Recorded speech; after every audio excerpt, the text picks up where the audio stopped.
नमस्कार। आज हम बात करने वाले हैं गोपाल कृष्ण कौल की एक बहुत ही कमाल की कविता पहली बूंद के बारे में। चलिए इसकी गहराइयों में उतरते हैं। तो देखिए, कविता की शुरुआत ही कितनी दमदार लाइन से होती है।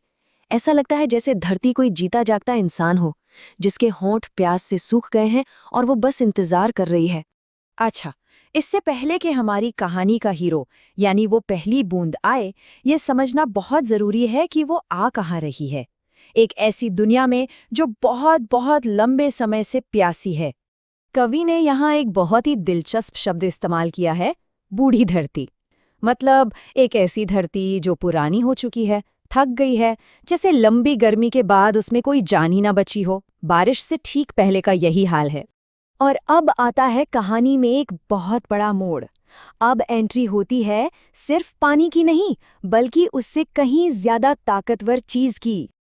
और ये सारा का सारा बदलाव शुरू होता है सिर्फ एक अकेली बूंद से। सोचिए, बस एक बूंद। लेकिन सवाल ये है कि ये बूंद है किस चीज की? क्या ये जहर है या अमृत?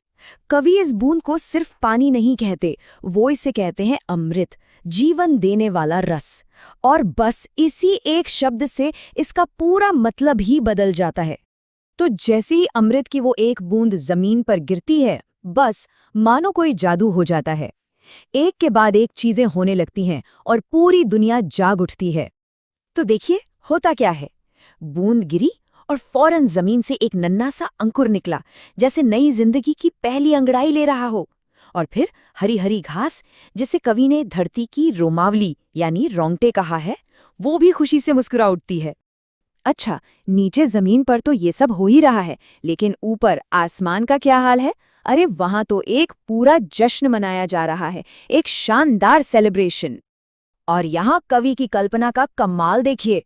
वो पूरे आसमान को एक विशाल चेहरे की तरह दिखा रहे हैं। सोचकर देखिए, नीला आसमान बन जाता है नीली आंखें, काले बादल बन जाते हैं आंखों की पुतलियां, और जो बिजली चमकती है वो जैसे सोने के पंख हों। और बादलों की गर्जना, वो तो नगाड़े हैं जो धरती को जगा रहे हैं। और बात यहीं खत्म नहीं होती। कवि कहते हैं कि ये बारिश सिर्फ एक मौसम की घटना नहीं है। नहीं, ये तो आसमान की करुणा है। बादल दया से पिघलकर आंसू बहा रहे हैं ताकि धरती की सदियों पुरानी प्यास बुझ सके।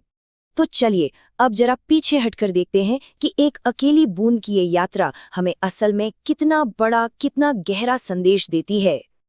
आखिर में ये कविता हमें उम्मीद के बारे में सिखाती है। ये हमें सिखाती है कि प्रकृति खुद को कैसे फिर से नया कर लेती है। और सबसे बड़ी बात, ये हमें उस अविश्वसनीय ताकत के बारे में बताती है जो एक अकेले छोटे से कदम में भी हो सकती है। ये जीवन के चक्र का एक बहुत ही सुंदर प्रतीक है। तो आखिर में एक सवाल मन में आता है कि अगर एक बूंद में इतनी ताकत है कि वो पूरी दुनिया को फिर से जिंदा कर सकती है, तो वो कौन सी छोटी सी शुरुआत है जो हमारी दुनिया में एक नया बदलाव लाने की शक्ति रखती है?